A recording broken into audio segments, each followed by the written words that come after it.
अस्सलाम वालेकुम जी, मैं ਤੁਹਾਡਾ ਮੇਜ਼ਬਾਨ ਡਾਕਟਰ ਇਫਤਖਾਰ ਐਨੀਮਲ ਪੁਆਇੰਟ ਆਰਫ ਵਾਲੇ ਤੋਂ। ਤੁਸੀਂ ਜਿਸ ਤਰ੍ਹਾਂ ਜਾਣਦੇ ਹੋ ਹਰ ਰੋਜ਼ ਮੈਂ ਤੁਹਾਡੇ ਵਾਸਤੇ ਅੱਛੇ ਤੇ ਅੱਛਾ ਜਾਨਵਰ ਲੈ ਕੇ ਆਣਾ। ਇਸੇ ਤਰ੍ਹਾਂ ਹੀ ਅੱਜ ਯਾਰ ਨਾ ਮੈਂ ਇੱਕ ਬੱਚੀ ਦੇ ਸਿੰਘਾਂ ਤੇ ਦਵਾਈ ਲਾਉਣ ਲੱਗਿਆ ਸਾਂ। ਮੇਰੇ ਜ਼ਿਹਨ 'ਚ ਆਈ ਵੀ ਚਲੋ ਯਾਰ ਭਾਈਆਂ ਨੂੰ ਭਰਾਵਾਂ ਨੂੰ ਦਸੀਏ, ਇਹਨਾਂ ਦੀ ਰਹਿਨਮਾਈ ਕਰੀਏ ਵੀ ਇਹ ਕਿਵੇਂ ਦਵਾਈ ਲਾਈਂਦੀ। ਦੋਨੋਂ ਸਾਈਡਾਂ ਦਿਖਾਵਾਂਗੇ ਤੇ ਬੜਾ ਟਾਈਮ ਲੱਗੇਗਾ, ਲੇਕਿਨ ਇਹ ਵੀ ਮੈਂ ਤੁਹਾਨੂੰ ਇੱਕ ਸਾਈਡ ਦਵਾਈ ਕਿਵੇਂ ਲਾਉਣੀ ਤੁਸੀਂ ਆਪ ਆਪਦੇ ਘਰ ਲਾ ਸਕਦੇ ਜੀ, ਉਹ ਤੁਹਾਨੂੰ ਦਿਖਾਣੇ ਆ। ਤੁਸੀਂ ਇਸ ਤਰ੍ਹਾਂ ਕਰਨਾ, मोबाइल लिया जा रहे थे कोल इस तरह ए तुसी सिंग वेखदे रहे हो। इहदे जनाब सब तो पहला मैं कट्टे ने वाल, ठीक है, वाल मैं पहले कट लेने। उस तो बाद तुसी ए ट्यूब लैनी है, बरशा ट्यूब हैगी। इस ट्यूब नूं तुसी थोड़ा जिहा इहदे उत्ते ला देना, इस तरह थोड़ी जी लग गई। एक तुसी मसवाक टैप लै लैनी, बल्कि है ही मेरे कोल तां मसवाक। इहदे नाल ना तुसी इहदे उत्ते इस दवाई नूं ना आस्ता आस्ता आस्ता आस्ता जज़ब करना है। ਇਹ ਜਜ਼ਬ ਹੋ ਰਹੀ ਹੈ ਇਹਦੇ ਵਿੱਚ ਦਵਾਈ। ਕੋਸ਼ਿਸ਼ ਕਰਨੀ ਹੈ ਵੀ ਕਿੱਥੇ ਕਿੱਥੇ ਸਿੰਘ ਦਾ ਨਿਸ਼ਾਨ ਹੈ, ਤੁਸੀਂ ਉੱਥੇ ਉੱਥੇ ਇਹ ਦਵਾਈ ਲਾਓ। ਥੋੜਾ ਜਿਹਾ ਇਹ ਸਾੜ ਪਾਉਂਦੀ ਉਹਦੀ ਵਜ੍ਹਾ ਨਾਲ ਜਾਨਵਰ ਥੋੜਾ ਜਿਹਾ ਆਪਾਂ ਨੂੰ ਤੰਗ ਕਰਦਾ। ਇਹ ਇੱਥੇ ਰੱਖੀ ਯਾਰ ਮੋਬਾਈਲ ਬਾਈ, ਐਵੇਂ ਹੋ ਜਾਵੇ ਬਸ। ਬਾਈ ਦੀ ਲੋੜ ਹੀ ਕੋਈ ਨਹੀਂ ਆਪਾਂ ਨੂੰ। ਉਹ ਬਹਰਹਾਲ ਪਿੱਛੇ ਬੱਚਾ ਕਮਜ਼ੋਰ ਹੈ, ਥੋੜਾ ਜਿਹਾ ਬਾਈ ਫੜ ਲਵੇ ਤੇ ਬੱਚਾ ਛੱਡ ਦੇਵੇ, क्योंकि जानवर होंगे लत्त लुत्त मार देंगे। दवाई असल च फ्रिज च रखाई सी, दवाई हो गई थोड़ी जी गर्म। गर्मी दे विच इहनूं दवाई नूं पहले फ्रीज़र दे विच रखाओ, उस तो बाद दवाई लाओ तो फिर ही दवाई लगदी, नहीं तो दवाई सही काम ही नहीं करती।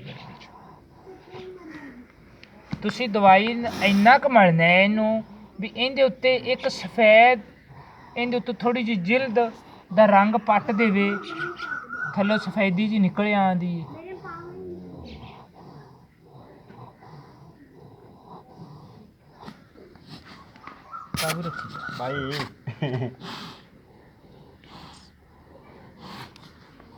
ਬਸ ਇਹ ਥੋੜੀ ਜਿਹੀ ਵਿੱਚੋਂ ਪੱਟੀ ਗਈ, ਥੋੜੀ ਜਿਹੀ ਵਿੱਚ ਰਹਿ ਗਈ।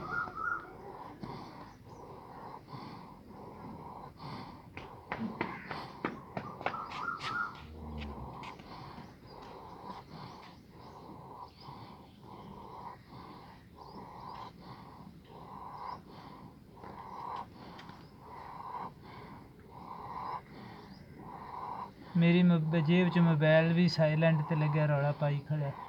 चलो बहरहाल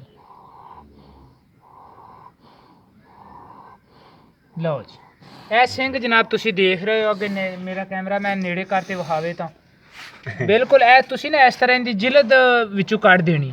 ਉੱਤੋਂ ਦੇ ਕਾਲਾ ਕਾਲਾ ਨਿਸ਼ਾਨ ਜਿਹਾ ਹੁੰਦਾ, ਉਹਨੂੰ ਤੁਸੀਂ ਕਾਲੇ ਨਿਸ਼ਾਨ ਨੂੰ ਖੁਰਚਾ ਲਾ ਦੇਣਾ।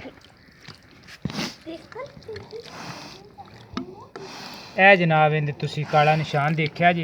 ਇਹ ਜਨਾਬ ਇਹਦੇ ਸਿੰਘ ਤੇ ਦਵਾਈ ਲੱਗ ਗਈ, ਕੋਈ ਜ਼ਖਮ ਨਹੀਂ ਬਣਿਆ ਕਿਸੇ ਕਿਸਮ ਦਾ, ਕੋਈ ਯਾਨੀ ਕਿ ਉਹ ਹੁੰਦਾ ਵੀ ਨੁਕਸਾਨ ਹੁੰਦਾ, ਕੋਈ ਨੁਕਸਾਨ। ਹਾਂ ਖੋਲੋ ਬੱਚੇ, ਪਹਿਲੇ ਲੱਤਾਂ ਜੀ ਰੱਖਿਆ ਰੋਸਾ ਖੋਲ ਤੇ ਕਾਬੂ ਕਰਕੇ ਫਿਰ ਛੱਡਿਆ।